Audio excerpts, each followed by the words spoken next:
ሰላም ጤና ይስጥልኝ እንደምናላችሁ ውድ ቻናል የተከታታዮች እግዚአብሔር ይመስገን እኔ ሰላም ነኝ። ዛሬ ደግሞ ቤታችሁ በቀላሉ መስራት የምትችሉትን ጣፋጭ የብስኩት አሰራር አሳያችኋለሁ። እስከ መጨረሻው ከኔ ጋር ሁኑ። ከዛ በፊት ለቻናሌ አዲስ ከሆናችሁ ሰብስክራይብ እያደረጋችሁ ተቀላቀሉኝ። ሀሳብ አስተያየት ካላችሁም ኮሜንት ላይ ጻፉልኝ። ላይክ እያደረጋችሁ አብራችሁ ይሁኑ። ወደ አሰራሩ እንሄዳለን። ጉድጉድ ያለ ዕቃ እናዘጋጅና 5 የሾርባ ማንኪያ ስኳር ወይም 80 ግራም ስኳር እንጠቀማለን። ከዛ በመቀጠል እንቁላል አንድ እንቁላል እጠቀማለሁ። መጠኑን ሁሉ ግልጽ እያደረኩላችሁ ሄዳለሁ።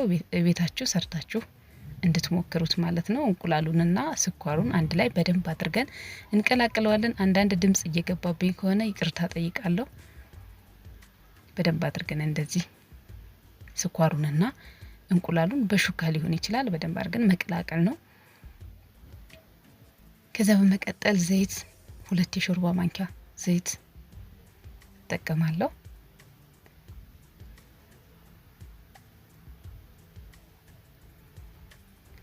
አንድ ላይ በደንብ አድርገን እንቀላቅለዋለን። እንቁላል፣ ስኳር፣ ዘይት ከዛ በመቀጠል 3 የሾርባ ማንኪያ ወተት ለብ ያለ ወተት እጠቀማለሁ። እናንተ ከፈለጋችሁ ውሃ ማድረግ ትችላላችሁ። በውሃም ይሰራል ማለት ነው። ወተቱን በውሃ መተካት ነው። 3 የሾርባ ማንኪያ ለብ ያለ ወተት ሞቅ ያለ ከዛ አንድ ላይ በደንብ አድርገን እንቀላቅለዋለን።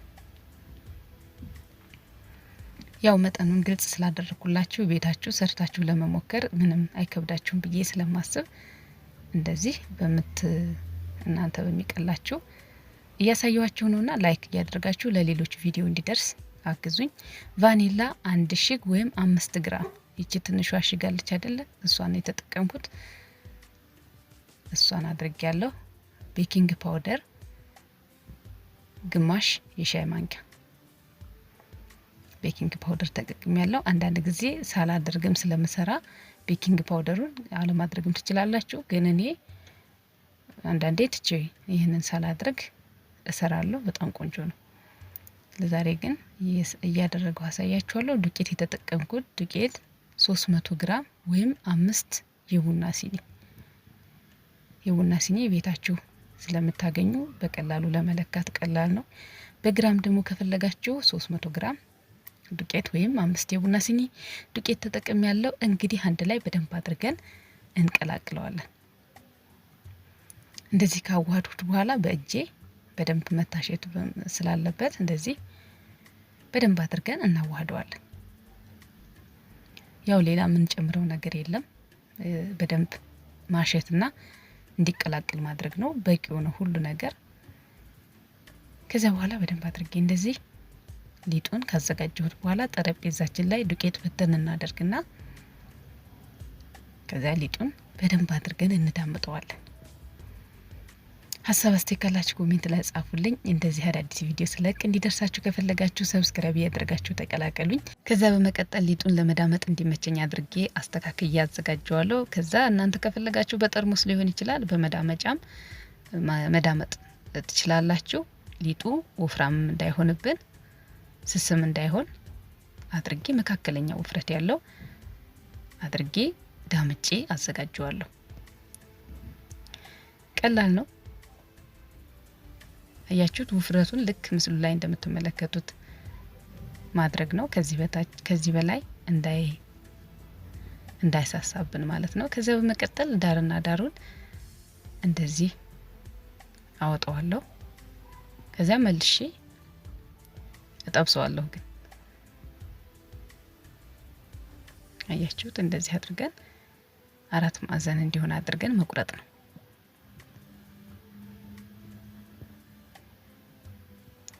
ግልጽ ያደረኩላችሁ ይመስለኛል። እንግዲህ እናንተ ደግሞ ቅር ያላችሁ ነገር ካለ ጻፉልኝ። የምችለውን ያህል ለመመለስ እሞክራለሁ። እንደዚህ ሊጡን አዘጋጀሁት ተመልከቱ። ከዛ በመቀጠል 4 ቦታ እንቆራርጥና እናዘጋጀዋለን።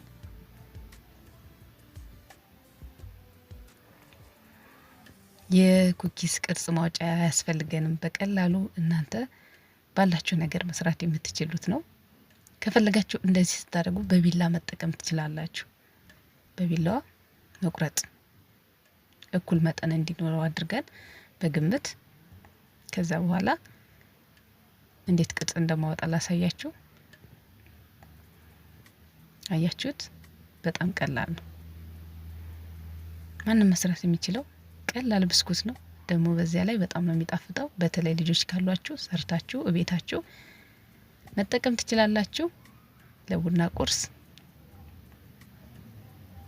ምርጥ አማራጭ ነውና ሞክሩት። ሀሳብ አስተያየት ካላችሁ ኮሜንት ላይ ጻፉልኝ። ሰብስክራይብ እያደረጋችሁ ስትቀላቀሉኝ እንደዚህ አዳዲስ ቪዲዮ ስለቅ እንዲደርሳችሁ ታደርጋላችሁ። ሁሉንም እንግዲህ ያዘጋጀሁትን የብስኩት ሊጥ እንደዚህ ቆራርጬ አዘጋጃለሁ። እናንተ ደግሞ ቅርጽ ማውጫው ካላችሁ በቅርጽ ማውጫውም ቆርጣችሁ ማዘጋጀት ትችላላችሁ። እንደዚህ ጨርሻለሁ። አያችሁት? በጣም የሚያምር ቅርጽ ነው ያለው።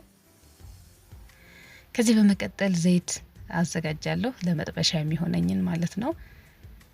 ዘይቱን እንደዚህ ካደረግን በኋላ ሞቅ እንዲግል እናደርገዋለን። ትንሽ የሊጥ ቆንጠር አድርጌ ዘይቱን መጋል አለመጋሉን ካረጋገጥኩ በኋላ ቆርጬ ያዘጋጀሁትን ብስኩት ዘይቱ ውስጥ እናደርግና ቡናማ ከለር እስከሚያመጣ ቀላ እስከሚል ድረስ እንጠብሰዋለን።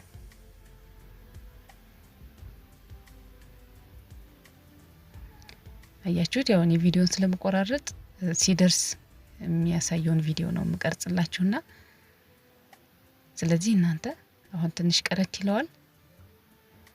ወርቅማ ከለር እስከሚያመጣ ድረስ እንጠብሰዋለን።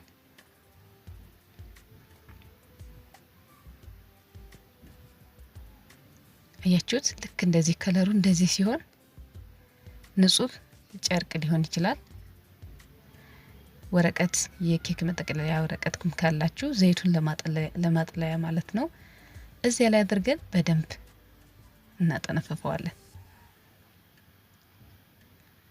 እንግዲህ እንደዚህ አድርጌ ቆንጆ ብስኩት በቤታችን ሰርተን እንጠቀማለን። ተመልከቱት። በጣም ነው የሚያምረው፣ በጣም ነው የሚጣፍጠው።